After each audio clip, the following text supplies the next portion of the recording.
genre. Hey everyone! You might be wondering what that sound is that you just heard. Well, as of this season, Ideal Remake has joined the Dueling Genre Podcast Network. What does that mean for you? Well, mostly nothing. It just means that at the beginning of every episode, we'll hear that dueling genre, punch, punch, punch, punch, punch sound, which is fun. And other than that, I might talk sometimes about dueling genre shows, and I'll probably be having on guests from other dueling genre podcasts. And I will continue to create amazing Ideal Remake episodes for you. If you want to know more about why I was interested in joining Dueling Genre, you can always go to duelinggenre.com and check out their whole list of podcasts. It's an amazing selection, and I'm very proud to be a part of it. But what that means is slightly new intro, a new podcast logo, but the same great content and the same great show that you've come to expect from the last 3 seasons. So, thank you for continuing to listen to Ideal Remake. We're only going to be doing newer, better, and more fun things going forward. Season 4 is going to be a lot of fun, and I can't wait to bring it all to you.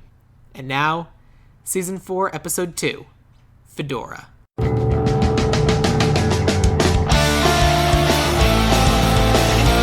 In the world of Hollywood, movies get greenlit and redlit. They get remade and rebooted. But we are the Ideal. I'm Sam Gasch, and you are listening to Ideal Remake. Thank you for listening to Ideal Remake. We take movies that either have been, will be, or should be remade and talk about what the ideal version of that remake would be. Today we're remaking Billy Wilder's movie Fedora. Yes, Billy Wilder, who once said, "Hollywood didn't kill Marilyn Monroe, it's the Marilyn Monroes who are killing Hollywood."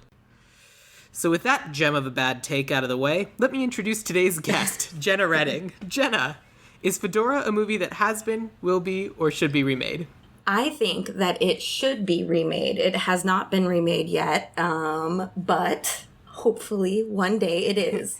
So, before we get too far into this, can you tell me why you picked this movie in particular? Because I'd never heard of it. Yeah, so actually, when I was growing up, my dad used to talk about this movie a lot.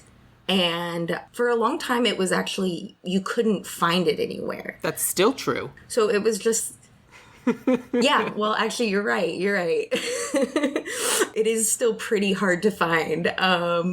But he would tell me the story of it a lot, and I was fascinated by the story, and I loved Sunset Boulevard. So for years and years, I had it in my head that this was like some amazing film, and then you watch it, and you're like, oh, well, that's crazy. My dad told this way better than it's actually playing now. So do you think part of it might be because, like, you work in movies and stuff and, like, you have the technical eye to, like, go beyond face value?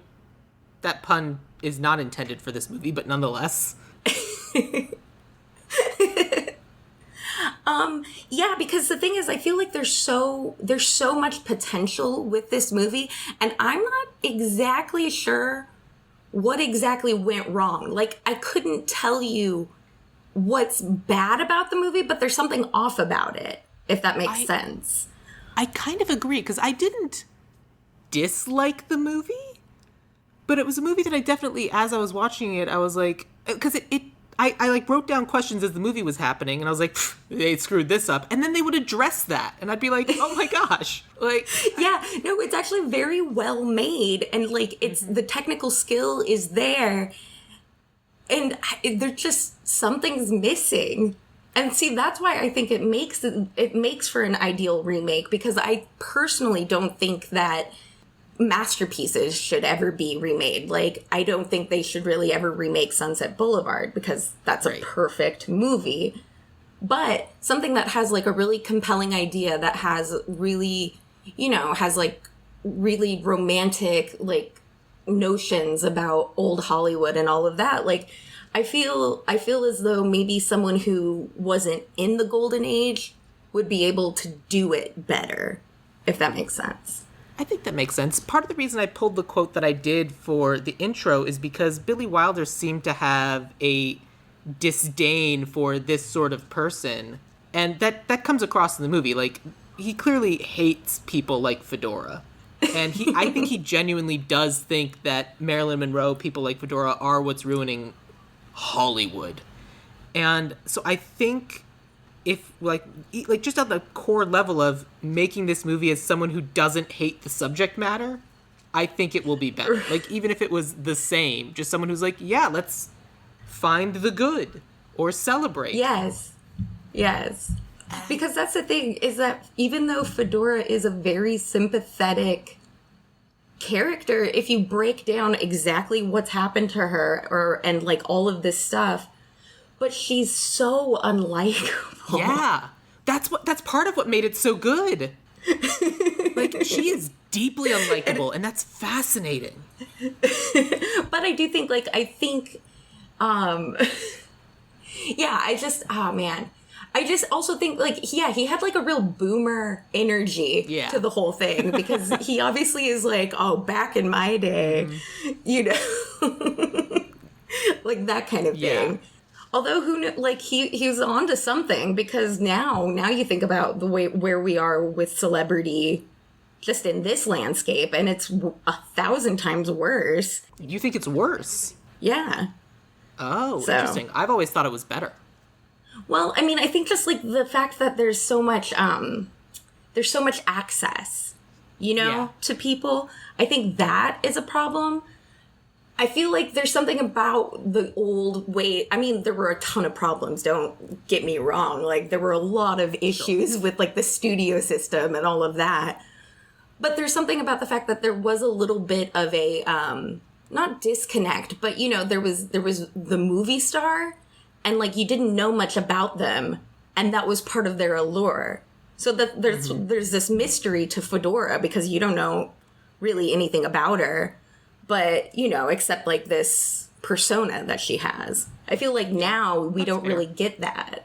I mean, the way I've always kind of, like, measured it out in my head is that in ye olden times, they were looking for gods. They were looking for people to worship. Like, people like Elvis, Marilyn Monroe, all of these people were, like, there are literal shrines to all of these people. Like, these are the gods of Hollywood, and people worship them. Like, Marilyn Monroe shows up in dress was a legit front page headline, as opposed to and then that's sort of true now. But I think what people are looking for now is they're not looking for gods. They might still be looking for heroes and people to worship, because I still think that's a thing people do. But I think it's less deification and more, they're just like us. Right. Yeah, I think, you're right. People want the relatability, which I think is crazy, because you do hear about, like, celebrities, and you're like, you're nothing like me. I don't understand where we're supposed to connect together. Well, it's the oh man, I'm forgetting her name now. The Chrissy Teigen thing from a couple weeks back or whatever, where, like, people were giving her grief, and she's like, I don't understand. Why are people giving me grief? Because you casually tossed out that you didn't know that a $10,000 bottle of wine was $10,000. Yeah, and that you were still wealthy person, able to pay the bill just fine. Like, it was just like a minor gripe to you. It wasn't like it ruined your night. And that, like, you could even be in a position where you could accidentally buy a $10,000 bottle of wine. Like, yeah. The rest so of us if I accidentally... Never accidentally. Right. But yeah, it was her seeming shocked by the whole thing. She like didn't understand why people were so annoyed by that. Right. And she's one of the quote unquote down to earth ones. And right, so she is. But at the end of the day, that's also like power, influence, and money compared with no power, no influence, no money. So who knows? But so you talk about a lot more thrillers and things than I do, just because. So listeners, Genah has a lovely podcast called Sweet Sweet Garbage. Yes. Where weekly, every other week, how often do episodes drop? We usually do once a week, but just because with everything going on with, vaccine stuff and she's across the country, we've taken a little bit of a hiatus. But usually it's every week. Totally fair. But you talk about some sort of thriller every week?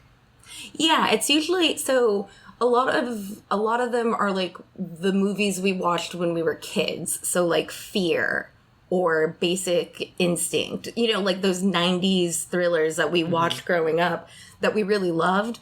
But then now we're revisiting them and then, you know, kind of seeing it from like the feminist angle where it's like, oh man, some of this is really not great. So why do we love it so much? Like, what is this?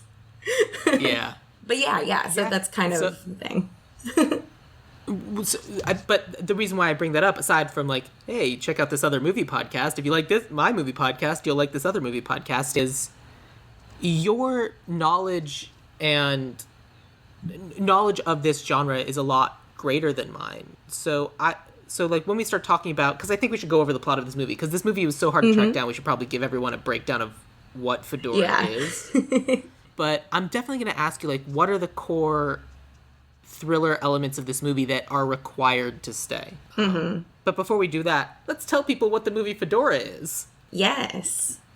So this movie Fedora, it's basically a companion piece to Sunset Boulevard, which I'm sure a lot of people have seen, but that focuses on an older actress who is past her prime and is trying to basically get her comeback going. And that also starred William Holden, who is in this movie. He's Barry. He's the older gentleman. He plays a very similar character in both, where he's like a very persuasive guy who's like, you know, trying to like get ahead. You know what I mean? Like he's definitely like in this though, he's, you know, he's trying to produce a movie. And so he wants to get Fedora to do it. And, you know, he's trying to be like super charming and like really, you know, he's trying to pull the moves. Although William Holden in 1978 certainly doesn't have the same pull as William Holden in 1952. Just doesn't. He just doesn't. This is a terrible analogy. It's the same blade, but it's not as sharp anymore. That's terrible. I couldn't come up with anything better. Oh no. Well, see, so that's why I like to think of them as bookends. Like, this is one piece that's about this, and then it's like another take on it, basically. And so they kind of bookend each other. Yeah. So in Fedora, he basically, he goes looking for her because she's, you know, become like a reclusive person. She's very mysterious now. Like, he calls different places and he can't quite get her, you know, so he can't find her, basically. And they have a little bit of a past. They, I think the term is boinked on the beach. Yes. It was, you know, it was super romantic. He was definitely cashing in some favors. But yeah, so basically he goes looking for her, and then he does find her on this island, and he sees that she's surrounded by these people who don't seem to let her be by herself. The thing is, like, you notice that she still looks beautiful. Like, she looks like she did when they had sex on the beach, and William Holden very obviously doesn't look the same at all. Yeah, and they talk about how basically she's been a recluse lives with this plastic surgeon for all this time, keeping her young, but she constantly has to wear gloves because you can do as much as you can to the face to keep it young, but nothing can hide age in the hands of a woman. Oh, it's true. It's true, though. And that's something I think, like, people bring up now, like, when people talk about plastic surgery and things like that. You know, you have those consultants, and they're like, yeah, there's really not much you can do about the hands. And it's crazy that, like, all this time, like 30, 40 years later, that's still a thing. Yeah. Well, and also, I mean, I'm not a big fan of plastic surgery in general, but, like, your body, do whatever makes you happy. But it eventually will reach a point where people can tell, like, oh, this person's had work done. And in this movie... Right. No, that's true. Although if you think about it... Go ahead. Well, that's the thing. So there's this, like, air of mystery to her that... Because she still looks very youthful. And, you know, she is always wearing a hat, and she has her sunglasses on. And she's, like, you never quite see all of her. which I liked. I liked that touch. You know, she's always like slightly obscured. But yeah, so what I like about this though is like I love those kind of mysteries. I love film noirs where, you know, it's like a lot of times in a film noir, it's like a detective who's going and trying to find someone and then getting caught in this weird web. And in this movie, it kind of follows that, has that mapping device in this film, except, you know, it's about some movie producer that's just trying to do... Yeah. He wants her for Anna Karenina. Right, which is wild. Like, she's some sort of Polish, I think, but it's never really specified. But, like, we also skipped over the point that this movie opens with Fedora throwing herself under a train. Like, that's, like, the first thing we see in this movie. And then we go to Fedora's funeral, and it's, like, they're having to, like, line people up around the corner to go in and, like, march around her open casket so they could say goodbye, pay their respects, and they have to shut the doors because there's just too many people there. And then we get into the story where Barry Detweiler is like, this was probably my fault that she's dead. Yes, and that's such a film noir way to start, where it's always that, like, something tragic happens, and then the person who's, like, dealing with it is like, oh, 36 hours later, well, if I could have done things differently, blah, blah, blah. Exactly, yeah. and so basically we get, we meet Fedora, and we think she's being held against her will, and she is. Yes. But we think it's just like they're, I don't know, using her for her money or something. Yeah. Because at first it's like, oh, what is this? Like, do you think, you're like, what is going on with her and this countess? Like, what is, like, this is some weird stuff. Yeah. And and then you know, later you find out how weird. But, like, at the very beginning, it is kind of, it's very confusing. And, you know, he's trying to make sense of it because he's, you know, trying to bribe some of the workers to be like, hey, can you get her for me? Like, I want to talk to her. Like, I know her. And they're like, she's not here. And, like, clearly she is. Right. Like, they're not even, like, making any bones about, like, the fact that they're lying to this guy's face. And then they're what's like, crazy is that all that, and then they invite him in. And then, like, they, like, an invite and say, well, here she is. Yeah. And it makes no it makes no sense until later in the movie when it all of a sudden, because that was one of the things, like, why would you invite him?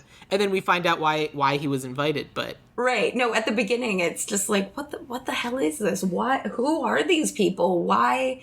What is going on? So yeah, I really like. I mean, normally I really love the way that mystery is kind of built up, but again, in this movie, it really. Right, until later in the movie when things are explained, then things make sense. But, like, I don't know. I felt like it just wasn't... It was handled clumsily, I thought. I agree. It was a movie where I kept having, like, deep questions, but it didn't leave me with any questions. Like, I had questions over the course of the movie, but it kind of answered all of them. It just left me with, well, these are all shit humans. Yeah.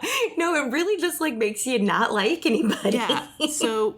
Basically, we get to the middle of the movie, and Dutch is, like, pursuing Fedora's, like, and he the first time he sees her, she's managed to escape, and she's in this little shop, and she's trying to buy little boxes of film, and he gives her some money so she can buy this stuff, and she's clearly terrified of getting taken back to the compound or whatever.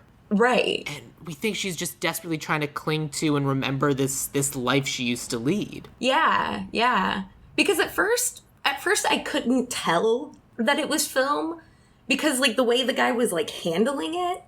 I remember, like, I had to, like, rewind it because I was like, what the fuck is that? Like, when like, she's having that exchange with the guy, because the guy's acting really shady. Yeah. About what seems to just be what ends up being just film. Yeah. Contraband movies. Yeah, he's like, oh, you don't have any money? You didn't pay last time. You know, well, I'm going to just hold these. And I was like, are they bullets? Well, I didn't think they were bullets, but I couldn't, at first I didn't connect that it was film.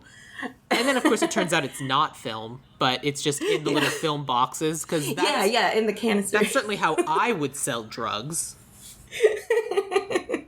Right. Just in the most, oh man. It is very dramatic, though. Yeah. So I feel like for us to continue, we are going to need to spoil this movie. So I want to give the caveat that if anyone who's listening is able to figure out a way to track down this movie and watch it, I genuinely recommend it. I think it is worth a watch. Yeah. The thing is, I mean, I had known about we'll just say, like, there is a twist. We find out what this is. And I had known about it for years and years before I actually first saw the movie, like 5 or 6 years ago.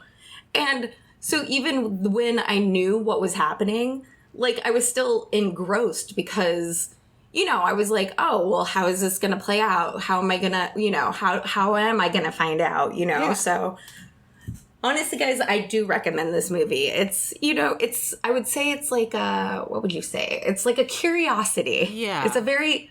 It's an odd movie. It is a movie that is out of time in that it is speaking about an era that it itself does not exist in, while also not necessarily fitting in the era that it was actually released in. Because it feels very much like another movie from the 50s, which is when it takes place, and yet it came out in 1978, and I don't know.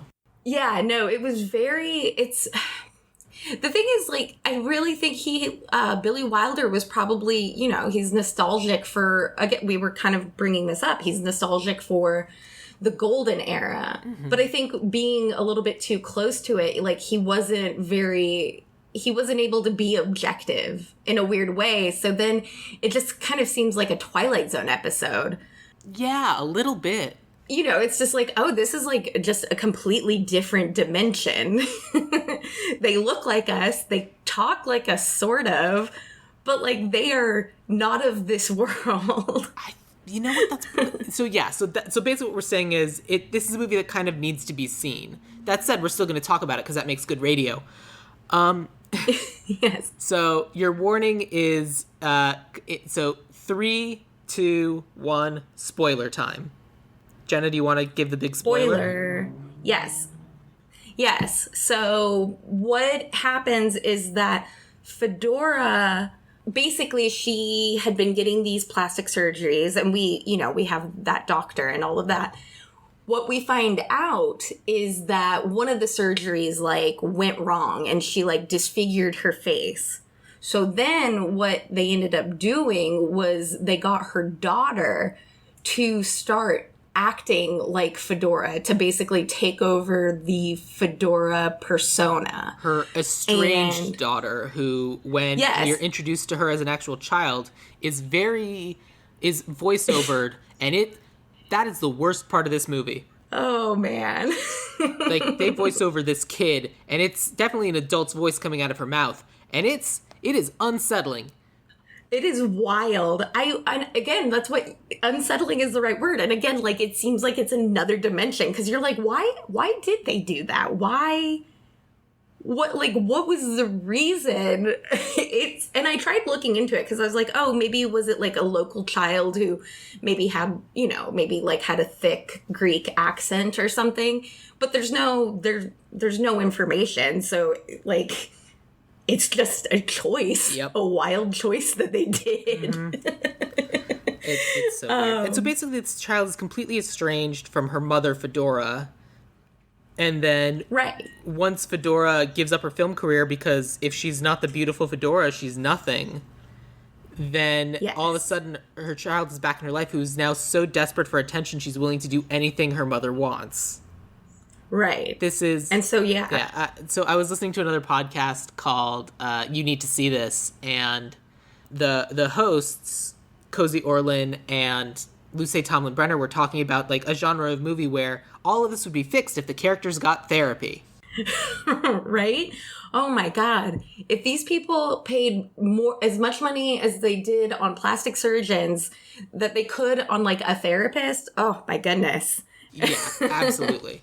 But so basically, Fedora gets her daughter to take her place, Because, like, she was going to win an award or something, so Peter Fonda shows up to give her the award, and she doesn't want anyone to see her looking the way she does.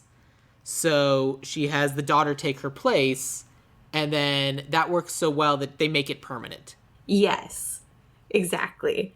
And until. And then it just, yes, until. And of course, because, you know, this is a movie, and this, you know, something has to go wrong. Like, she can't just be, you know, getting away with being Fedora forever. Right. And she has to fall in love.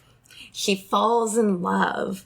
She falls in love with Michael York. That's right. As played by Michael York. He's playing himself. It's great. I love it. I also love it. It's so funny to me. I was like, this is perfect. I was like, I have no notes. This is hilarious. I love it. 100%. It was a great thing that happened. It's literally just fake Fedora is in a movie cast opposite Michael York, and then they just fall for each other, and she's like roughly the same age, and fake Fedora is like, oh, well, I mean, I'm going to let him in because obviously we're into each other. And the caretaker, like this woman who's been kind of taking care of Fedora or babysitting the daughter forever is like, no, you may not care about your mother, but I do, and you are going to live as her forever. You have given up your identity and are Fedora now. And it's like, oh man. Yeah, and it's like, it's wild. You're like, what? Well, what's crazy to me is that, like, she's so I kind of ranked the worst people in this movie, and Fedora is pretty much up there, but Miss Balfour, the assistant. Yeah, she's like the maid, kind of like you know, the woman in Rebecca, the one who's just like always around. Right. She's the worst one. Oh, she's awful. And she's the worst one for a number of reasons, because she says the worst things to Antonia, that's the daughter's name. Yes, Antonia. Basically, she's like, no, Antonio's gone. You are only Fedora now, and that is who you are forever. You are nothing. You can be nothing. You are only Fedora, which is fucked up. Wow, it was wild. I gasped. I gasped out loud. I remember the first time. Yeah, so, like, of course she goes and jumps under a train. But, like, not only that, Miss Balfour's the one that raised the daughter. She spent more time with the daughter than she spent with Fedora. So she should care more about the daughter. No, it's crazy. Because, yeah, when you realize that, because she basically raised her growing up, but then still has this, like, insane, what would you call it? Not commitment, loyalty? But loyalty. Yeah, loyalty to the real Fedora, that you're like, why? Like, I mean, not to be rude, but you are just the help. Like, what's going on here? Yeah, like, the only explanations I could think of is that she has some sort of life debt, and I don't know what it would be, or she's a total Smithers. Right. Well, because there is, yeah. A part of me thinks, like, maybe they obviously don't explore this or anything, but I was like, maybe she's in love with her. You know what I mean? Like, maybe she just, like, this off, like, undying loyalty to this woman that, like, doesn't even really pay attention to her, you know, just... Well, that kind of goes back to my original thought of, like, it's a different form of celebrity. Because, like, in this case, like, the only other time you see that kind of reverent worship is with God. Like, it doesn't matter what there's some people, like, it doesn't matter what the church does. It is the church, and they will follow it forever regardless. Yes. Like, when people commit whole hog to some sort of, like, cults, religions, all the same thing. Like, you see the posts of the QAnon nutbags who are like, no, I've given up my family. I've spent all my money on this. I don't care. I'm all in on QAnon. It doesn't matter. This is my life now. And it's like, for lack of a better phrase, Miss Balfour really drank the Fedora juice. Yes. And it's just like, Fedora is her god and will do anything that the god requests. But like, even the dude who was Antonia's father, who I didn't recast because who cares? Oh yeah, I didn't. Basically, he's like, I didn't want our daughter to do this, but you're Fedora, and I literally can't say no to you because you are Fedora. Yeah. And it's like, I'm sure there are people who thought about Marilyn Monroe the same way. Just like, it's this level of hero worship that I think it has got to be synonymous with religion. No, absolutely.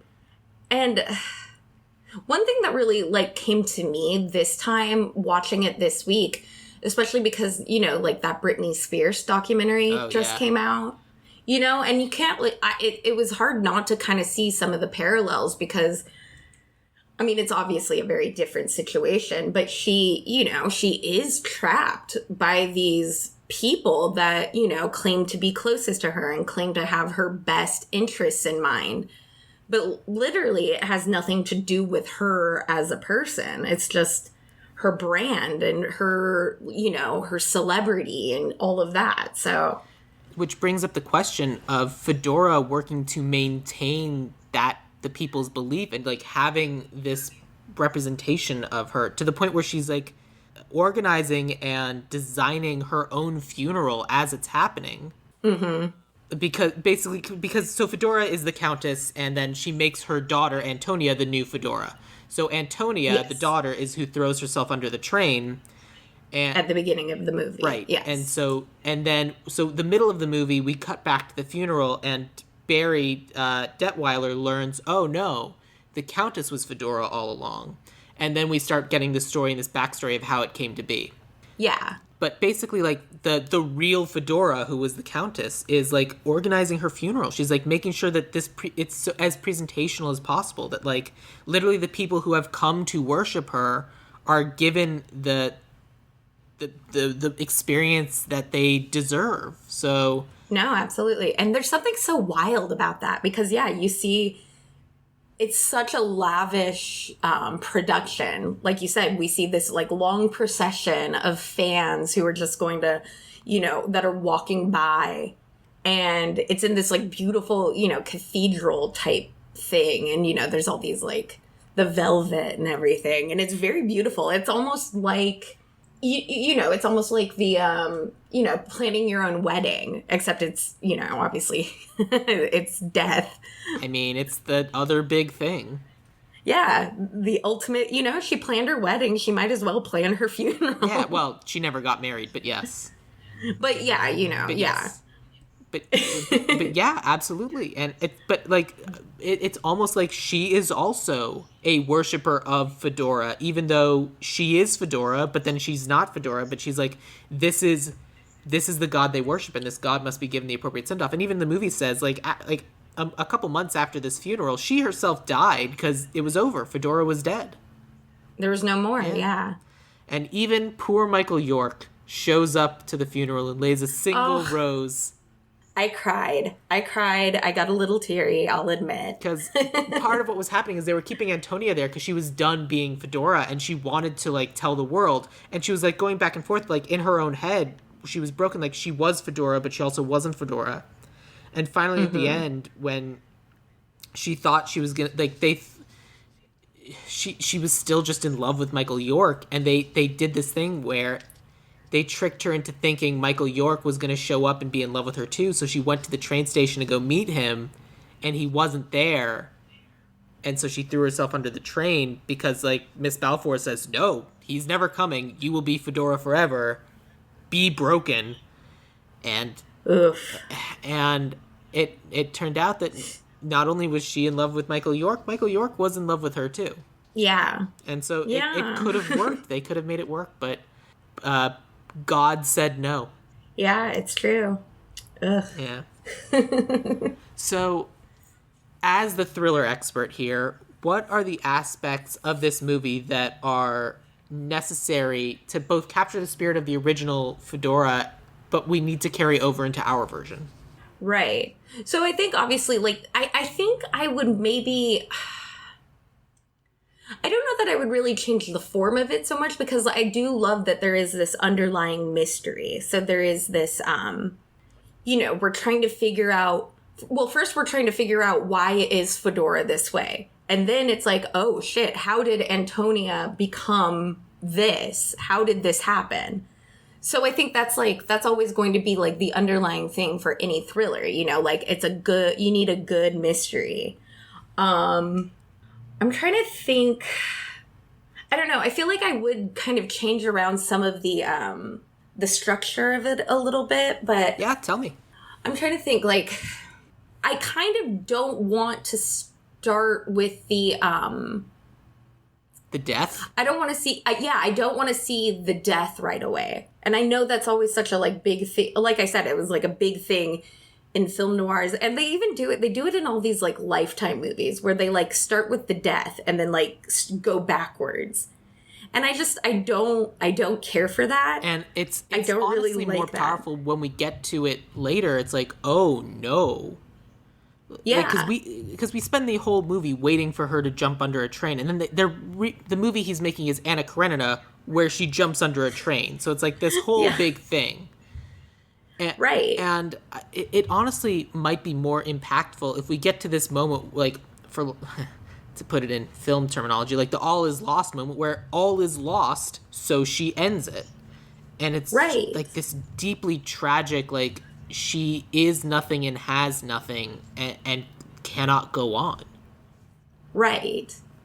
And that's why, so what I would do, I think, in the beginning is really kind of focus on the memories and like maybe stay in the flashbacks a little bit longer, just so that we see why Barry, like, you know, it is kind of insane that Barry's gone all the way to like Corfu to look for this woman, you know, like they don't even really get into that. Like he just shows up and it's just, that's what it is. They get into a little bit. He talks about how like he's not doing well financially, which of course led to the question: if you're not doing well financially, how were you able to come to Corfu?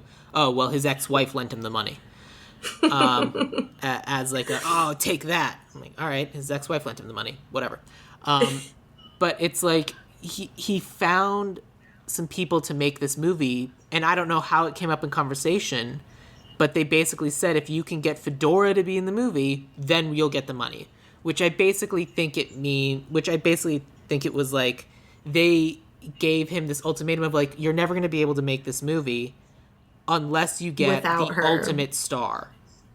And the ultimate star is Fedora. Little do they know that they boinked on the beach, and he's hoping that she remembers that. Yeah. Because he's literally pinning everything he has on the hope that maybe she remembers one random evening 40 years earlier. Right. And it is funny that when they go into that flashback, it really just seems to happen because, you know, she's like naked in a pool, and he's supposed to be like putting flowers over her or something. Yeah. And like he yawns, and that clearly pisses her off. She's like, literally, she calls him to the trailer and she says, "Do you think I have a good body?" He's like, "Yeah, you've got a good body." And she says, "Wrong. I have a terrific body." Right. And she's like, "So do you like girls?" And was like very, very direct with him. Yeah. Very homophobic, but very direct. Yeah, very, very homophobic. Oh, man. And yeah, so like basically she's like, well, like, how dare any, like, I am beauty incarnate, and he dares yawn at me. I'll show him by having sex with him. Yeah, he says that he has a date with who I guess is his new girlfriend, but that still, it ends with them going to the beach and having sex and then waking up and going to the set the next day. Yeah, so it's like literally a one-night stand. Yeah, he literally just stood up his girlfriend to go. Which, I listen, if the opportunity arises. Yeah. Like, this is the definition of a hall pass situation. Yeah. He's just like, oh, man, I can't say no. All right. Like, I literally can't, because, like, then I would live the rest of my life having, like, said no to this once-in-a-lifetime, opportunity. Once in a lifetime, for sure. It is funny the way Stephen Collins kind of plays that scene. It does seem like he doesn't believe what is happening while it's happening in front of him. Oh, absolutely. Which I thought was so funny. He was like, are you being serious? Like, what? I mean, all right, let's go. I'll get you a hot dog and we'll go bang. Yeah. Whatever you want, crazy lady who is also terrific. I don't know. Yeah. Because like also your boss. I don't want to say the wrong thing. I don't want you to get me fired. Because he, like, in this movie, he's like the second assistant director. So he's like, they kind of make it seem like, oh, he's like low on the totem pole, which, you know, whatever he is. But, you know, there is also that kind of like sense like, oh shit, like, if she says something to the director, will he get mad at me and, like, fire me? Yeah, he is imminently expendable. Yeah. So weird. It's not great, but I feel like this is, like, one of those things where it's his last shot. And so it's one of those things where as the movie progresses, you're like, oh, I kind of get it. This guy is literally on his last leg. This is his only opportunity, and he's willing to see it through and do everything he can because otherwise he has nothing and his career is in ruins and over. Mm-hmm. Right. Yeah, he does have that thing where he talks about how he produced one movie that had like a few nominations, but after that it's all been kind of like middling. Yeah. Like he doesn't. Which, he's to be like, fair, you produce a he's movie still that had some chasing nominations. That's pretty good. Yeah, that's more than most people. Yeah, like, frankly, I consider your career to be a success. Yeah. And honestly, at this point, you're like in your 60s, like retire. Go like, I don't know. Go start a theater company somewhere, Barry. Come on. Yeah. But what ends up happening is, against all odds, the Countess, the real Fedora, does remember that, and that's why she'd invited him in, and, like, why she told him all of this, because the way I read it as, not only does she remember him, he remembers the real Fedora when she was the real Fedora. Right. Right. Which is sad and also... Oh, it was very devastating. Very devastating. Because there's that line where, you know, basically he's talking to the Countess and, you know, she says, you know, it's like, oh, don't you remember me? Or something like that, you know? And it cut through my stomach. I was so upset. Yeah. Because it's such a, like, quietly sad thing, you know? And they only have that brief moment right at the end of the movie where they actually get to reminisce. And it's like, it's the first time really either of them smiles or has any joy the entire movie. Right. No, because now it's an actual moment of real connection. Yeah. And it's very much, hey, remember when we were young and attractive and happy? Yeah. Well, back to reality. And then we move on. And yeah, you're absolutely right. It is devastating. Yeah. And then, like you said, you know, a couple of months later, then the Countess dies because, you know, God is gone, you know? There's nothing left for her to do, you know? Like, and she herself Fedora is dead. The world believes her to be dead. And that's the ruse that she spent her later years maintaining it. So yeah, she now she has nothing left. Mm-hmm. I don't know. It's wild. Yeah. So that's the thing. That's why I do think like something like this, I think it could be remade because the actual material, when you delve into it, it's so rich and there's so much there. And these characters are they're super sad and like it's I don't know. Yeah. It feels real in its unreality. Because the emotion, because you can kind of like, even the people who are terrible, you can kind of see like the emotions that they're having. Right. But yeah. No, absolutely. So, when do you want to set this movie? Like, when do you want this movie to take place? I would keep... I still think I would want it to be like when Fedora was in her prime. I meant in time the 40s. period, like what year? Yeah, so, I would say then, because my kind of go-to thought for all of these remakes is my gut always is like, well, let's set it now. Let's see what happens. Right. Simply because, why not? Like, how would we make this movie right now today? Because theoretically, like, we make fun, but this movie kind of did take place in 1978-ish, or at least in the 70s. Because Michael York is there, and Michael York is a present day celebrity. I mean, here he is doing Logan's Run, and oh no, it's Star Wars also came out, but look at this guy. Oh, poor Michael York. But seriously, like if we set this movie now, I think that's kind of what we have to do. Because I think we also need to take a star who is famous now. Like, because I recast Michael York with a modern day celebrity, and we'll get to casting in a minute. But like, we have all of now to play with. So like, I think we should set it now.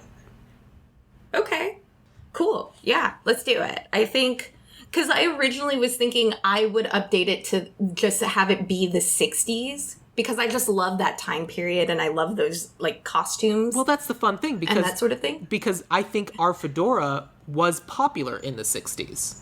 Right. Okay. Yes. So then having it be now. Okay. I mean, that's still 50 years ago. But, like, even still, like, 60s, late 60s. Why not? Well, think about, I mean, Goldie Hawn. Goldie Hawn got her start in the 60s. Yeah, you're not wrong. So, I mean, I don't think I don't think it's like a super far stretch, you know? Yeah, you're right. Okay. So, someone who popular in that era, and then something happens and we have to kind of move on.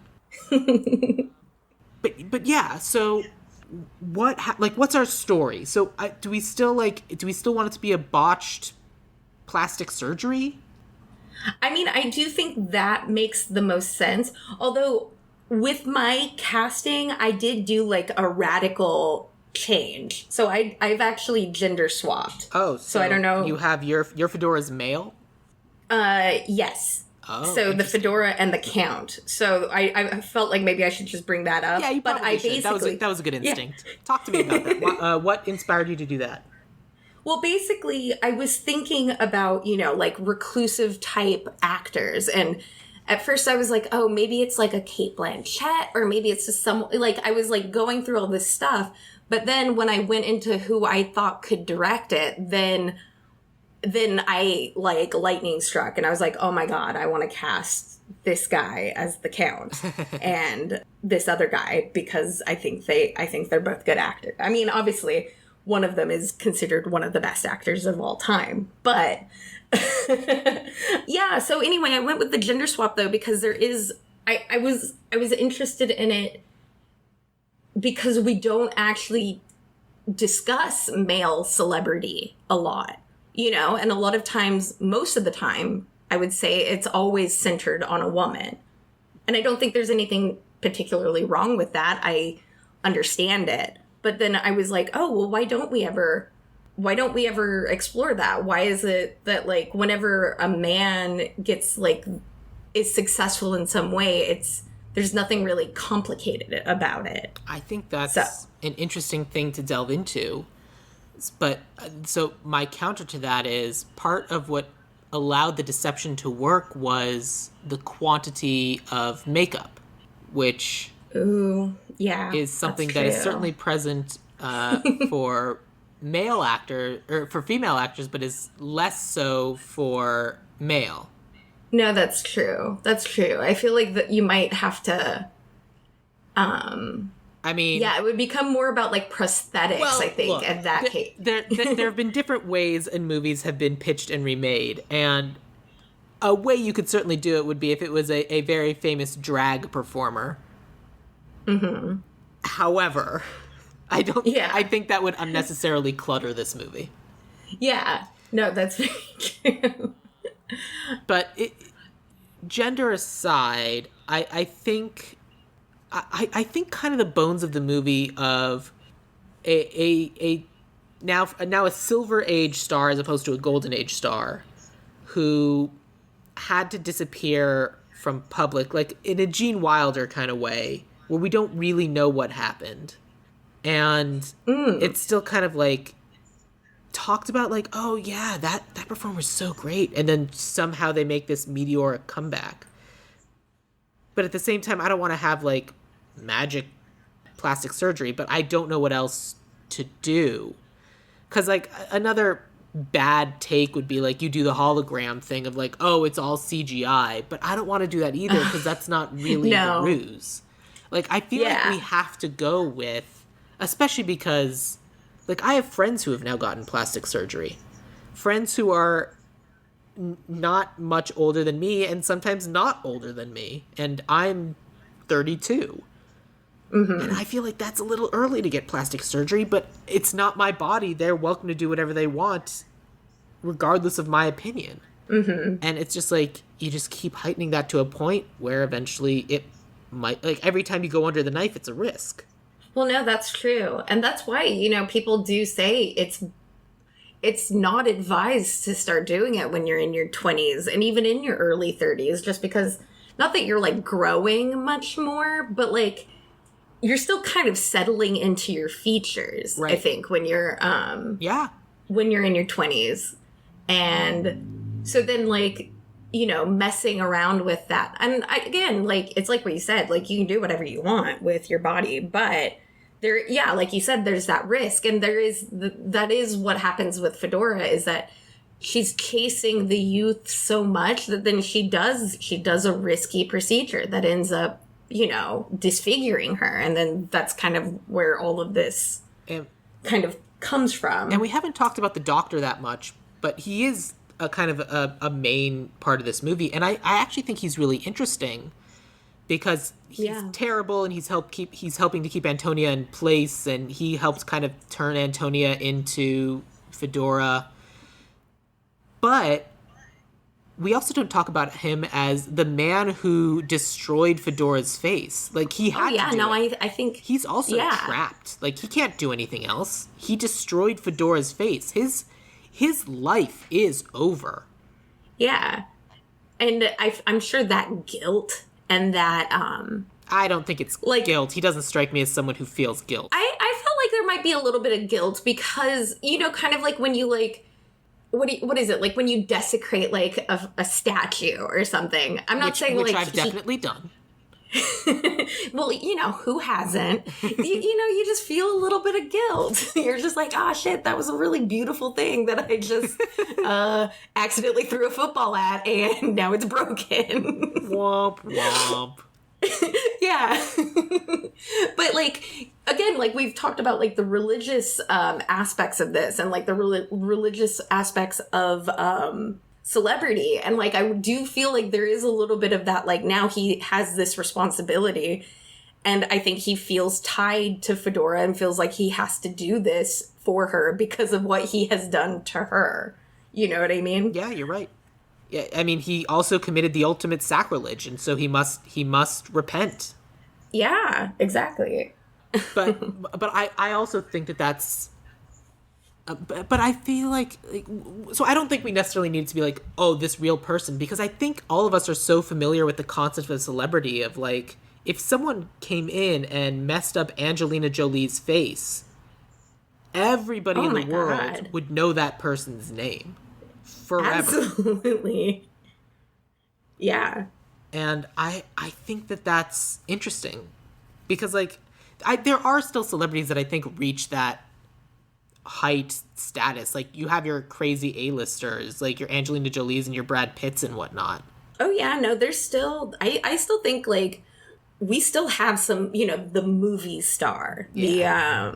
The pinnacle. I feel like we haven't had any, like, new ones in a while. Yeah, there was some article or something I read that talked about how such and such person is the last movie star because they were kind of like Jennifer Lawrence is like the last movie star. Yeah, that's what it seems like. Because everybody after that, I mean, I know who they are and I know, you know, and you watch their movies and you know their names and whatever, but yeah, Jennifer Lawrence, like, I remember when everybody was, like, nuts about her, like, couldn't get enough, and she was in everything, and she was able to do blockbusters, but she was also doing, like, Oscar-type movies. Like, she had it all. Yeah.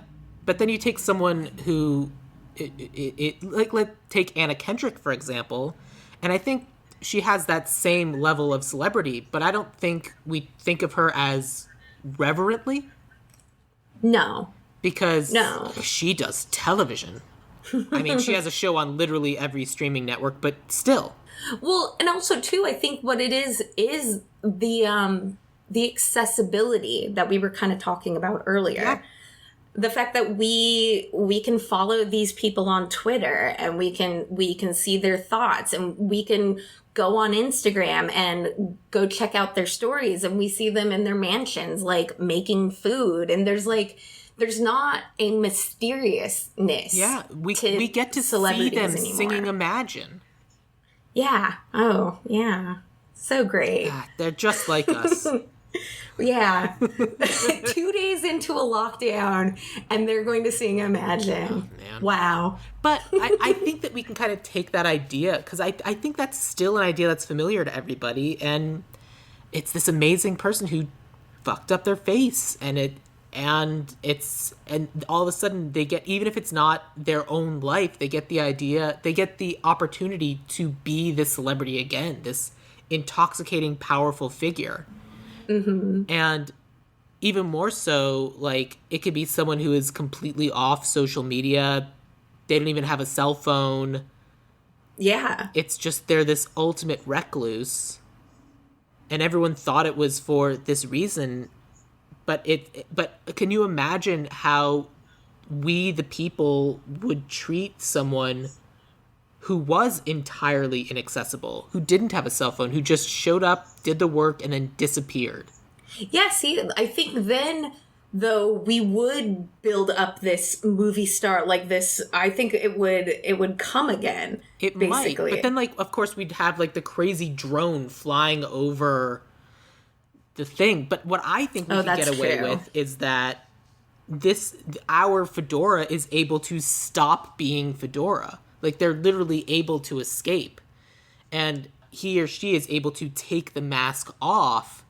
And all of a sudden, they just start hating the mask more and more and more. And more is being asked, and more time is being demanded of them to leave the mask on. Oh, I like that. So the idea that basically that it's like their Fedora on, not on the weekends, but that's my analogy. And then, but then as it starts bleeding into the week, every week, every day, and the times where they can be themselves, it starts becoming fewer and fewer and fewer, to the point where they stop being able to be themselves anymore. And then who even is themselves? Right. Because at a certain point, and you have a lot of actors who actually talk about this sometimes, about how they have trouble after playing, once they've had like an iconic role. Yeah. The one where they just don't, that it's hard for them to shake out of that character. And something like that, though, where it's like the character you're trying to shake is your own persona. Yes. Well, I like that. Some changes that I would make is I would make it not her daughter. Yeah. That sort of makes her irredeemable in the eyes of everyone. Mm-hmm. Because she basically sacrificed her daughter. Right. And, like, there are a few things audiences will accept less than a bad mother. And it's fucked up and sexist, but it's still a thing. But the part of the reason why I want to do that is because I feel like good thrillers now leave us with further questions. Yeah, and there needs to be a little bit of ambiguity. Yes. And I feel like the question we need to be left with by the time we get to the end of this movie is, so this Fedora died, this public Fedora died, whatever. But we know it wasn't the first Fedora. What if they also weren't the second, or even the third, or the fourth Fedora? What if this is something that's happened before, and the Countess or whatever kept this going with someone new each time, and then, but we don't know. So we don't even know if the Fedora that Barry Detweiler slept with was the original Fedora. Ooh, that's interesting. And it's just, I like that. Where it seems like maybe every 3 or 4 years they disappear, or they go, or they go somewhere else, and they get work done, and no one knows who their doctor is. Like, it's their own private doctor that people are offering millions and millions of dollars to. But of course, this doctor, the very first time, screwed it up. Like, the first time she went under the knife, ruined her face. And all of a sudden, it's like, what am I going to do? And And so every couple of years has more work done, but that more work being done is just a new host of Fedora. Ooh, that's interesting. I like that. It's just every single person has to come on and put on the hat. I had to say it. The movie's called Fedora. I mean, come on, of course. and that, I think, would work for our... Because it's the same basic bones as what we have, but for whatever reason, this is the last Fedora. We've finally gotten to a point where this Fedora ended up needing to be the last one, and maybe she or he jumped under the train because it was too much and they wanted to go back to having their own life. Mm-hmm. Or maybe Fedora wanted this to be the last Fedora and wanted to orchestrate this funeral. And we don't know which one of those two it is. Right. I think supporting, giving enough evidence to support both of those claims would leave us with more questions. Yeah. Because one of the things you talked about at the beginning is that the character of Fedora, the Countess, is deeply unlikable. But that's what makes her super interesting, because, like, literally the world looks up to, reveres her, and loves her. But she's awful. Right. But it's also, like, she also sees this cloak of celebrity around her and doesn't think she has anything else. Right. Because, that is something when you've been a celebrity for so long. What else can you do? What else, like what you said, what else are you? And that's probably why she keeps such a, iron grip on it. Because, if she doesn't have this, then she's nothing. Because she's disfigured and she's not the same person anymore. Yeah. And of course, the big reveal might even be that, like, it's not a horrible disfigurement. Like, it's this super minor thing that is potentially not even that big a deal. But because that's what I was thinking. Yeah. I was thinking it probably wasn't, like, something crazy. Like, it might even just be a little scar, not even anything that's super, super noticeable, but it is, it is a small defect, but it is a defect nonetheless. Yes, exactly. Yeah. All right, cool. I'm on board with that. Yeah. Because especially if she's like, it would be funny if she's like trying to cover her face and she's, doing all this and then finally takes it off. And he doesn't even have to say anything. He can just look at her. And it's, and then that would come across because you're like, you look fine. Yeah. What? Yeah. But yeah, I think that's kind of our story. That's kind of what we have. Mm-hmm. Cool. So then I think we need to start talking about casting. Sweet Sweet Garbage is a podcast in which two women, Genah Redding and Bailey von Schneider, take a look back at some of their favorite garbage films and television. Knowing them as we do, we have to ask the question, why do they find themselves enamored with this trash? Not only that, why do we ourselves root for the problematic woman? We love a good crazy stalker, male or female. Why is Bailey okay with the idea of Penn Badgley stalking her? Why does Genah want to single white female every person she meets? Can they be feminists and still enjoy these indulgences? Let's find out. Because your Fedora and your Countess are male. Well, I actually prepared for this because I knew we would talk it out. And I prepared a traditional one just in case. So I can just go with the traditional one since we've talked about keeping her a woman. Well, I'm still open to having it. I'm still open to being convinced otherwise. But the way you were talking about it and the way you were talking about Fedora right now, I don't know that... I'm less interested in watching a movie about an unlikable man than I am about watching a movie about an unlikable woman. Let me put it that way. Right. Well, the thing, too, though, is that, like, I also just don't know that I know of a lot of men that that image and like the persona and all of that is so important to them. You know what I mean? Like, I don't really see that. I just had this idea that, I'm just going to say it because I'm not going to pitch it anymore, but Okay. I kind of just thought it would be a Paul Thomas Anderson movie and that he would get Daniel Day-Lewis out of retirement to play the Count. Like, that was my pitch. And then I really didn't, I thought about it a lot, but I wasn't connecting it to the idea of like the celebrity and the image and all of that. Yeah. I mean, it's a good choice if we were going with a guy. I didn't necessarily cast someone who's the most famous person in the world, but yeah. Well, just someone but he does have this reputation of like being kind of mysterious and a recluse and like retiring every like 5 or 6 years and then Right. And then people finding him on like a beach somewhere, like cobbling shoes. Yeah, you're trying to Space Jam Fedora. I get it. Just use the real life things that are happening in the narrative of your movie. Makes total sense. Right. I get it. Like I said, it's a clever idea. But let's start with Barry Detweiler, or Dutch as he likes to be called. Yes, Dutch. Would you like? Why don't you go first? Okay. So mine is an older actor who everyone is kind of familiar with the work when he was younger, but he's kind of doing stuff now. Like he was just in a movie a couple of years ago that was very good, big blockbuster, and I thought it would be fun to have Danny Glover be our Barry Detweiler. Ooh, okay. Danny Glover from Lethal Weapon and most recently Jumanji: The Next Level. Oh, I didn't know he was in that. Yeah, he's good in it. He's very funny. Yeah. I recently just watched him in Sorry to Bother You. Oh, he's in Sorry to Bother You?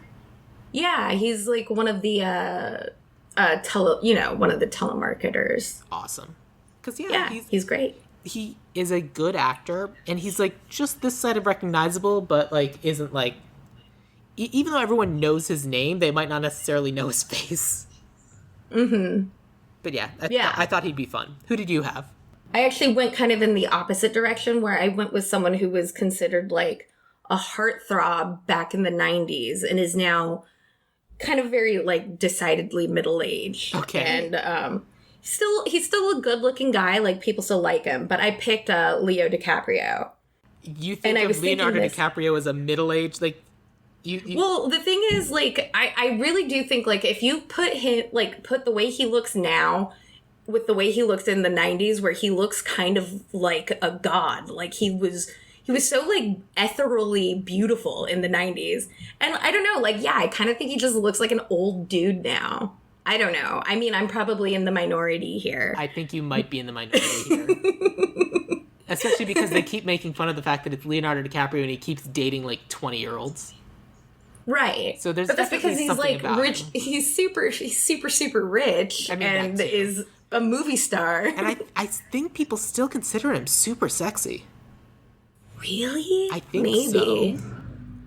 I don't know. I really do think like with certain men, they just have like a sell by date, and then I'm just like, nah. Does not bode well for the future for you. Well, no, it's true because I usually tend to, date or chase older people, but it's always just like a ticking time bomb on itself. The other argument I would make against Leonardo DiCaprio is that he's 46, as opposed to Danny Glover, who's 74. And if we want our Fedora to be someone who's popular in like the 60s, no, you're right, and. I think they say in the movie, now that I'm thinking about it, I think they had said that she's supposed to be 68. Yeah, 67. 67, yeah. Which I don't think our Fedora needs to be exactly that age. I don't think that matters. But that means that like Dutch should be somewhere in that ballpark. Yeah. Like he should look like you're right. He should look like he's in his like 60s. Yeah, so let's go with Danny Glover for this one, but we'll see what happens for the next few. So I feel like, we've got kind of two versions of Fedora. We've got the Countess Fedora and we have young Fedora. Mm-hmm. Let's talk about the woman who's playing the Countess first, and then we'll kind of talk about the young version. So why don't you go first for this one? So for this one, I had picked Cate Blanchett for the Countess. Yeah, that doesn't surprise me. Tell us Just why. because Convince us. Well, because again, she's very regal. She also has, I wouldn't say she has like a super like movie star quality about her, but there's something so she does seem mysterious. Like every role I've ever seen her in, like I always feel like she's kind of a cipher. You know what I mean? So that's kind of what I was thinking with reasonable. that. Yeah. And also she looks really good in sunglasses. Yeah. And, Countess and Fedora have to look really good in sunglasses. This is true. I mean, Cate Blanchett looks great. She looks great for someone who's 51. She looks great for someone who's younger than that. Yeah, because the thing, though, is, like, she is actually a little bit older than I think I thought she was. She's but 51. Again, she's someone... Oh, she is 51? Uh-huh. I mean, yeah, wow. See, I think I thought she was, like, in her 40s, though. Like, I thought... But I don't know. I agree with you, actually. Like, I think she's one of those people who, you look at her and she's of indeterminate age. She just happens to be very beautiful. Yeah. The thing is that there's like a certain type of beautiful woman that somehow when you say that she looks ageless, I feel like that means that she looks anywhere between like 33 and like 43. Like it's just someone who looks like an adult. You know what I mean? Kind of like, what's her name? Margot Robbie. When you watch her in Wolf of Wall Street, she was like 23 when that movie came out. And like, not to say that she looks old, but she felt older. Does that make sense? Yeah, it does. Kind of like Grace Kelly. Grace Kelly looked like she was in her 30s until she died, basically. Yeah, there are just some people who have youthful features, and there are some people whose features make them look older. Right. Not necessarily but like in a way that is good or bad. It just, I don't necessarily disagree. So my actress that I have for the Countess she's still performing. She's still around. She was in Live and Let Die. She was Dr. Quinn in Dr. Quinn, Medicine Woman. Ooh. Recently, she's in The War with Grandpa. This actress is named Jane Seymour. Yes. I know Jane Seymour. And see, again, that's another, like, timeless beauty. Yes. Because I was looking for someone around this age. But at the same time, still very beautiful, still active and healthy and doing well. And Live and Let Die is a Bond movie, right? I think so, yeah. She was a Bond girl. And so I was looking for someone who was a Bond girl. And I feel like that kind of actually works. Wow. No, she looks great. She looks really good. And she is 70 years old. She was born in 1951. You're right. Oh my gosh. See, that's a person who did the surgery right. Look at her. She is gorgeous. You're presuming she had surgery? Come on. I don't know. I don't know how this works. You're going to tell me. I mean, I would have to know her. If she had only done diet and exercise, I would have her write it in stone and I would follow it like the Bible. Like, I'm not saying she's gone overboard, but like she has maintained herself. Yeah. So, but there you go. Like exactly that idea. Okay. All right. You're 2 for 2 here because I think that's great. Thank you. Well, then who did you have for young Fedora, the replacement Fedora? Well, I had originally said Rooney Mara just because she has that kind of like, she has like a very kind of standoffish quality, you know, like I don't want to say standoffish, but she's mysterious. You know what I mean? I feel like I saw her doing that scene with Dutch in her dressing room, you know? Yeah. like being like very forcefully being like, so do you think I'm pretty? Not like that, but you know what I mean? Right. Yeah, no, I know exactly what you mean. Yeah, she'd be good. The actress that I have, I saw on the TV show Mythic Quest: Raven's Banquet, where she plays this character that is overwhelmingly positive to the point where all the other characters are like, we can't deal with her. She's too nice and fun and lovely. And that's kind of how the I'm blanking on the character, the original character. Antonia is, before she becomes Fedora. She's just this genuinely lovely and wonderful human being, and then she gets driven to madness. Mm-hmm. And I also picked Caitlin McGee because while she's very lovely, I could also see them doing things to her face to make her look like just about anybody. Let me see what she looks like. I don't know these. This actors. Caitlin spells her name Caitlin, and then McGee is McGee. But she's also been in like a bunch of other things. Like she hasn't quite broken through yet. Mm-hmm. She was on Modern Love. She was in Bluff City Law. She's done NYPD Blue. Apparently, she was on The West Wing at some point. But oh wow, she is 33 and. Which actually might be too old for our Fedora, but nonetheless. But I thought she'd be a fun choice. Someone who isn't recognizable in her own right, but is still very talented and good. Which, that makes sense. Yeah, I feel like her face looks a little familiar, but I don't know that I've seen her in anything. Yeah, that's why I picked her. Yeah. But yeah. And so, I mean, I also picked her because, like, she can kind of fit the mold of Jane Seymour, of, like, put some makeup and design on her. You could make her look like young Jane Seymour. Yeah, that's what I was going to say, because I feel like with Rooney Mara, they really don't look alike, you know? Right. But does Rooney Mara look like Cate Blanchett? I think they have similar features. Yeah, I don't disagree. Like... They certainly have similar cheekbones. Yeah, that's. I think they both look good in sunglasses, like I said. Although I do feel like Cate Blanchett might be taller. Although she just seems like a giant. I mean, Cate Blanchett's pretty tall. Yeah. I don't know if Rooney Mara is tall. She seems small to me. 5'3". Oh my god. And Cate Blanchett is 5'9". Right, so... Which I understand... From your perspective, both of those heights seem very tall. Well, too, for me, I was like, well, Cate Blanchett's always going to be in the wheelchair, so who cares? Like, the height doesn't matter to me. Like, I don't care if they match height. That's irrelevant. Right. If there's anything that doesn't matter in Hollywood, it's someone's actual height. Yeah. If they've been making Tom Cruise look not 5'3" for 30 years now, yeah. So...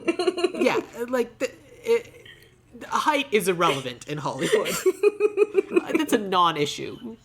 Right. But I do feel like they're also very, like, they're very angular. They have very, I think Rooney Mara as a younger Cate Blanchett is excellent casting. And I'm not necessarily opposed to making her the young Jane Seymour.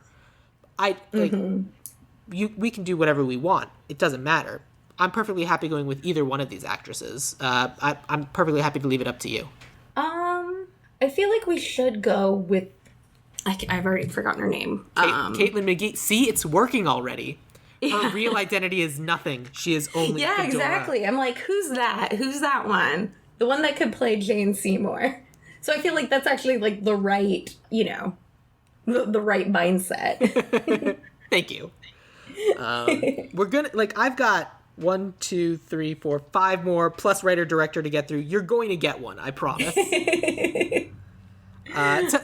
So you went first for that one. Let me tell you about my Dr. Vando.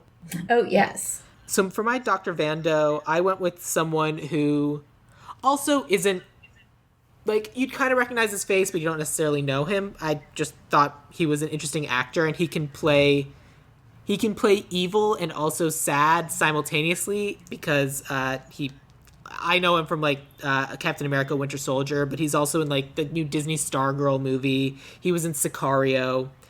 This is an actor named Maximiliano Hernandez. Ooh, okay, let me look him up. I feel like I've seen him in stuff. Like, I've seen Sicario, so... He is not the lead. Yes. When you Google him, there's just this... You get, like, the series of 5 images, and the 5th image is basically just him, bald head, and then just, like, Freud beard. And I'm like, when I saw the picture, I'm like, yeah, that's the guy. sometimes I have these really deep ideas behind, like, yeah, this is who I need to... And theoretically, according to the way that we've constructed this, we should probably be going with someone older. He's only 47. In a perfect world, we'd be casting someone who's around, like, has been the doctor for Fedora for all these years. So I'm realizing now that my choice is probably not the best for this one. But I saw that picture. He does have a good look. Yeah. He does have a good look. I mean, look at that picture of him in the suit with the beard. That's a Dr. Vando. But like I said, he may not be the right choice. I just think he's a good actor. But who did you have? I always butcher his name, and I feel bad. But it's Giancarlo Esposito. Oh, yeah. Giancarlo Esposito's great. Yeah, so, like, there's something very unsettling about him. You know, you watch him in Breaking Bad. You watch him in, I'm blanking now. But I haven't actually started watching The Mandalorian. I recommend it. It is 80% of it is just great. Yeah? All right, I'll check it out. It's worth your time. If you enjoy Star Wars, it's worth your time. I mean, I don't dislike Star Wars, so... That's good enough. Giancarlo Esposito is great. I actually think he would be... I probably think he's a better choice for Dr. Vando than who I have, just because Giancarlo Esposito is 62 years old, so it's kind of perfect. Yeah, like, he seems like an older, kind of creepy doctor that's, like, been around. Yeah. Cool. Let's go with him, then. All right. But let it be known that Maximiliano Hernandez is a great actor, and I will likely pull him for future podcast episodes. Yes. Well, because I've done this so many times that, like, there's people who are just going to keep coming back. Like, no offense to Giancarlo Esposito, but this isn't the first time he's come up in conversation. But Maximiliano Hernandez, that's a new person.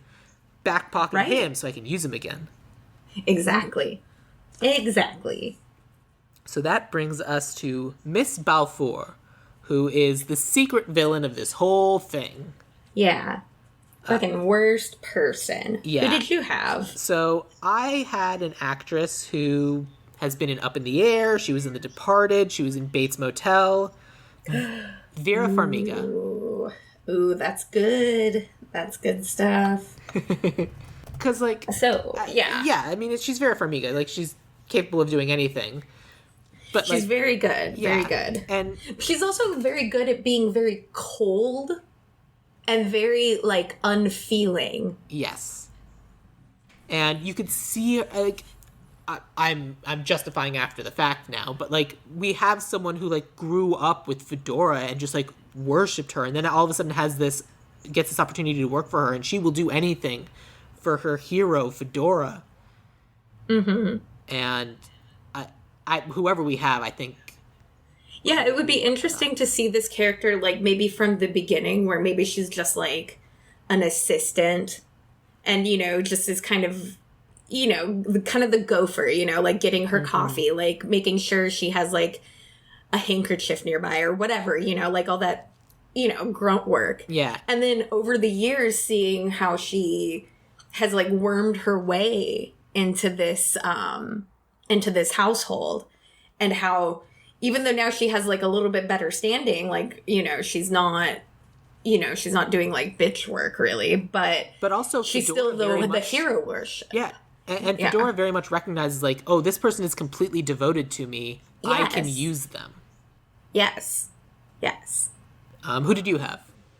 I had an actress who's been in a ton of seasons of American Horror Story, and she was recently in Miss Ratched. Yeah, I know who you're going for. I love this actress. She's great. Sarah Paulson. Sarah Paulson is the best. She's great because she also is like, she can do unhinged like nobody's business. Like she can seem cool and collected and like very unfeeling, but then the next second can just be like kind of bonkers, you know? I love Sarah Paulson. Which I feel like, you what? I love Sarah Paulson. She's great. Yeah. She's very talented. Very good. But. Yeah, let's go with her then. Yeah? Okay. Yeah, I love Sarah Paulson. All right, so the three people I have left are the hotel manager, young Barry, and Michael York. Yes, those are the three that I have. Perfect. Who would you like to talk about now? Why don't we do the hotel owner? Great, take it away. Yeah, so he's obviously like a little bit of the comic relief. Like he's always kind of like bumbling around, and like he's the one that there aren't a lot of light moments in this movie, and most of them are with this guy. But I wanted to go with a guy who I wanted him to seem a little bit more warm and like not because that guy in the movie seems a little bit caricature-y. That's obviously not a word, but I'm going with it. Like he's just like a buffoon, And I think it would be good to have someone who's like just like genuinely warm and like, but like that, because he's always doing those things about the he's like talking up like his business, and it's obviously like not great. Like it's not a great hotel. You know what I mean?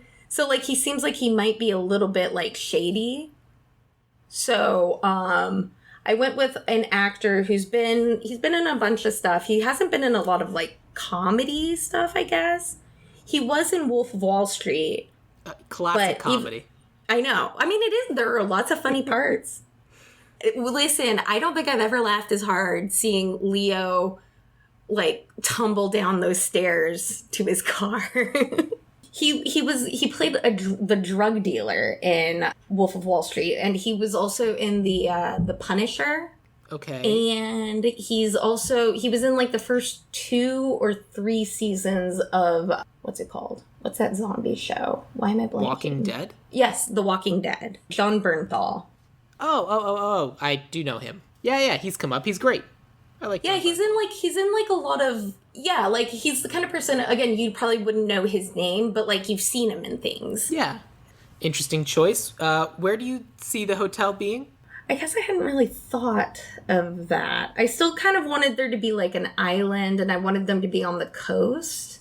Yeah, I don't have a good answer to that question either, by the way, but it just occurred to me. Yeah, no, that's good. Let me tell you about who I had, because I agree that the hotel manager comes into the movie being the most likable character instantly. Yes.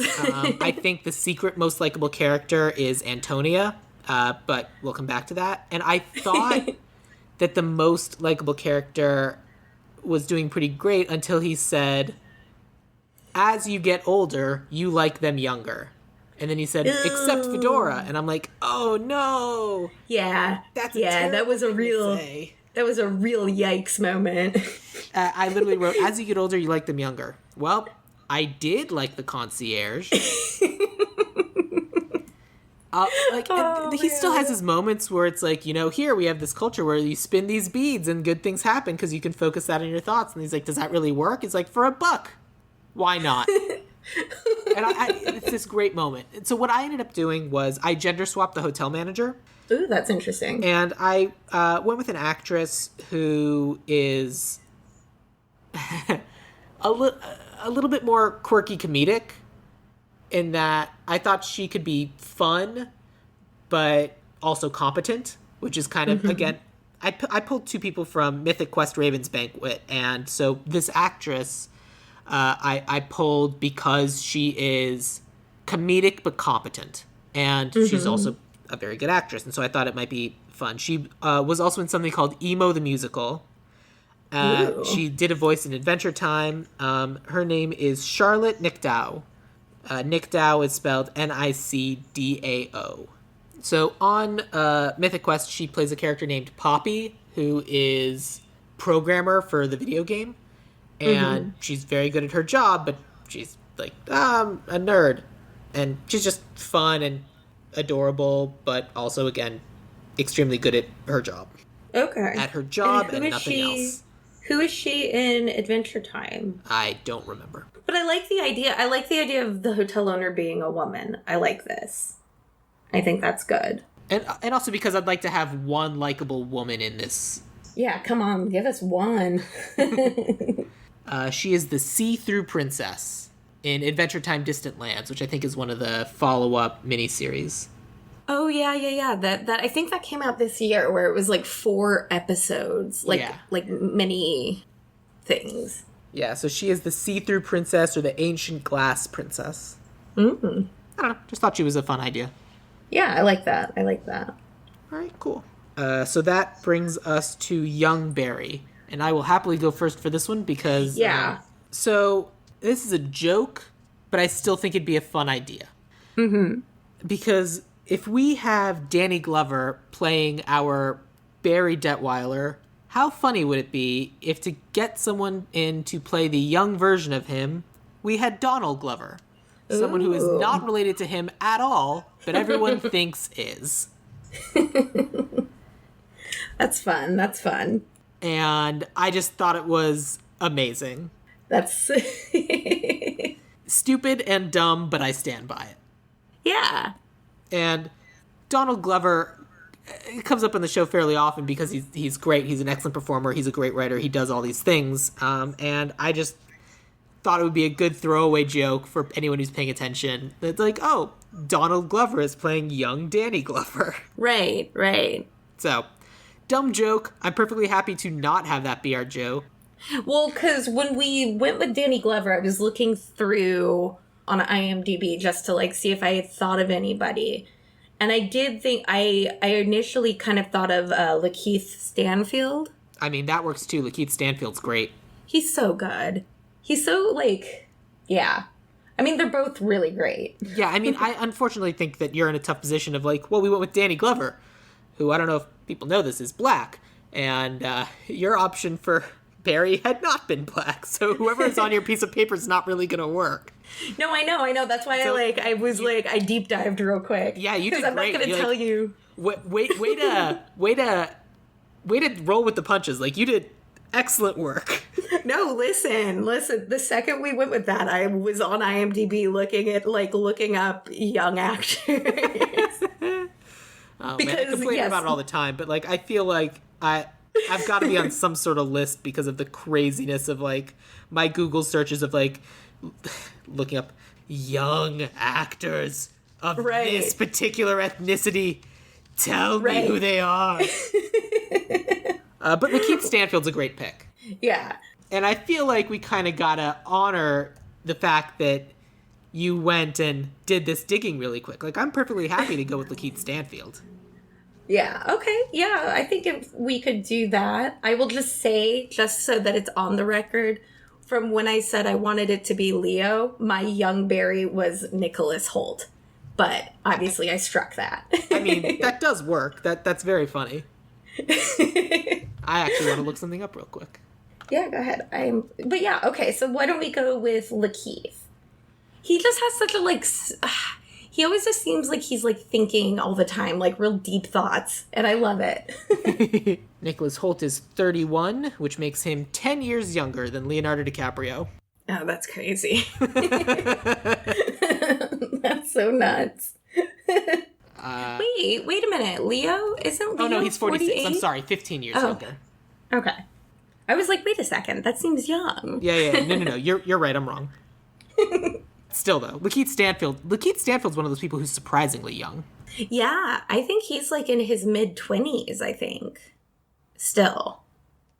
Or, I don't know. That is but correct. Yeah. I mean, he's 29, but considering that Danny Glover's in his 70s, like, you'd think Lakeith Stanfield is older than he is. He's one of those other people who has an older... He certainly carries himself as if he is not in his 20s. Right. So, for the Michael York character, I think we just pick a well-known male actor celebrity who we like and we think would be funny in this role. Right. So, why don't you go first? Because I, like, went through this whole thing because, yeah. Anyway, you go first. I mean, I just went with someone who comes up all the time and everyone really likes and is not currently married, but is kind of like the young, attractive guy in Hollywood, and I thought he'd be fun. So I went with Michael B. Jordan. Oh, that's good. That's good. I like that. And he's so charismatic. He is. And just like the idea of Michael B. Jordan showing up and laying a single rose on... Just devastating. Devastating. But you gave it some real thought. Yeah. Tell me who you had. Yeah. I went with Daniel Kaluuya. Oh, okay. Tell me why. So the thing is, like, I was going into this whole thing because I was like, why did they just go with why did they do Michael York? What is this? And I was like looking through his IMDb, and I guess I didn't realize that Logan's Run was so popular. Oh, yeah. But, like, yeah, I was looking through, like, because, you know, he did, like, a lot of Shakespeare, like, at the beginning, like, in his early movies. And I was like, so is it, like, because he's, like, a classic actor? Is that it? Like, is that the whole thing? I think it's so just because at the time, people thought he was really attractive. Yeah. And, like, he is. I definitely see it. More in this than, like, when... Because for the longest time, I'd only, I think, ever seen him in, like, Romeo and Juliet and Taming of the Shrew. And, like, he looks very, like, he's, like, very lanky and, like, weird looking. So I was just He is a tall man. Yeah. So, like, before he had the coordination for it, like, he just, like, looked awkward as hell. But that's kind of, so I was thinking Daniel Kaluuya, because he's, like, known for being such a great actor, is, like, he has done the classic work, has done a lot of blockbusters as well, and, like, he's pretty popular. Yeah, I think that's a great idea. I'm absolutely happy to go with Daniel Kaluuya. Mm-hmm. I think that's awesome. Good choice. Cool. All right. Yeah, so that brings us to writer and director. So I have a separate writer and director. Do you have separate, or do you have a writer-director? I had a director. I realized that I don't think I put a writer. Okay. Well, then let me tell you about my writer, and then we can talk about director. Yeah. So my writer, I picked someone who can do interesting thrillers. She wrote... it was also important to me that because this is a movie about Fedora, that it is both written and directed by women. I love that. Yes. So she... did something called Nerve. She also is the writer behind A Simple Favor, and she also has been a writer on American Horror Story.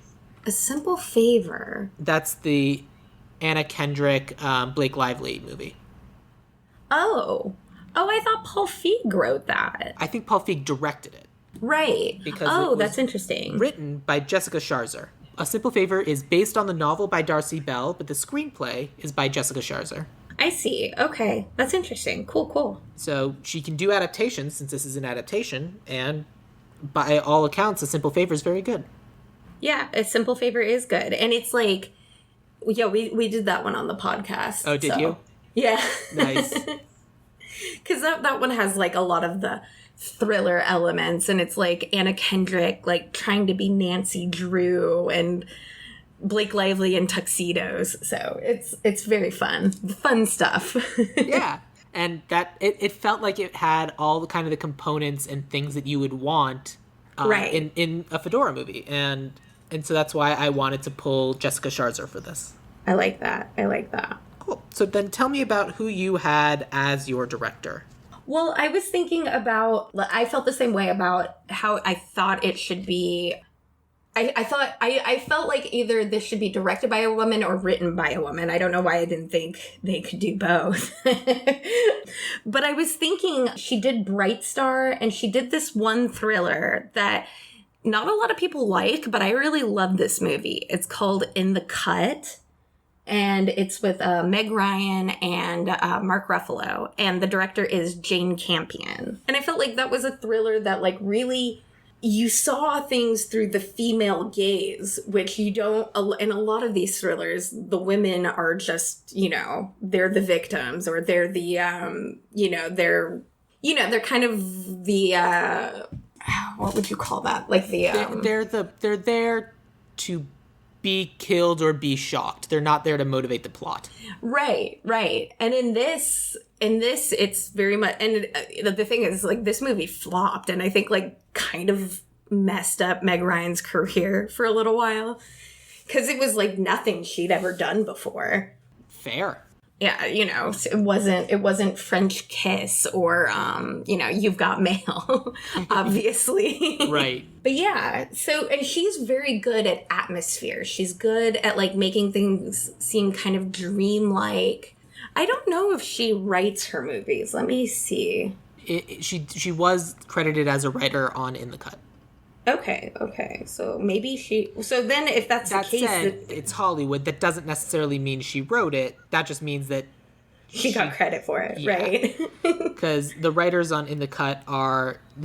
the novel was written by Susanna Moore and then adapted into a screenplay by Susanna Moore. Jane Campion is also credited on the screenplay, and then there is an additional writer in Stavros Kazantzidis. Oh, wow. But I don't know what that means. But it does look like she does get writing credit for a lot of her work.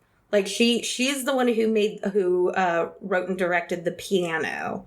She wrote and directed Bright Star, which was the kind of like a fictionalized account about John Keats. And that movie is beautiful. You should watch it. It's so romantic. And I'm not even like, that's not my thing. But like, it's so sweeping and beautiful. But yeah. Yeah. That's a fun Okay, well idea. then I think I would have her as my writer and director. Got it. My director is fairly new on the scene. I pulled her because she was the director, the producer, the writer of a movie called Alice, which is about a mother who... Oh, was that the one with Julianne Moore? No, that's still Alice. Oh. This is a movie... The premise of this movie is that it's a mom who kind of like loses her job, loses everything, and has to turn to sex work in order to make ends meet, and kind of how that kind of makes things worse for her. Okay. IMDb Pro, just give me the information I want. Okay. When her husband steals her money and abandons her and her son, Alice finds herself broke, desperate, and on the verge of losing her house. With time running out, she realizes that the only way to make good money fast is to become a prostitute. No. But it did very well in like festival circuits and stuff, and so that's the movie that Josephine Macaris wrote, and so she was on this list of like up and coming female directors, and I was like, yeah, why not? Cool. So I thought she'd be fun. I don't mind going with Jane Campion as our director, but I do want to stick with Jessica Scharzer as our writer. Yeah, I like that. Because she, like you said, I was looking at her IMDb and she's done multiple adaptations. So she was the one who did Speak, which I didn't realize that. That's cool. Fun. So unless you have anything else that you wanted to cast or talk about for this movie, we've got our list. Yeah, I think this is it. All right, cool. Let me take you through our Fedora. Barry, Dutch Detweiler, is going to be played by Danny Glover. Fedora, the younger one, will be played by Caitlin McGee. And the Countess, a.k.a. the real Fedora, will be played by Jane Seymour. Dr. Vando will be Giancarlo Esposito, with Miss Balfour played by Sarah Paulson.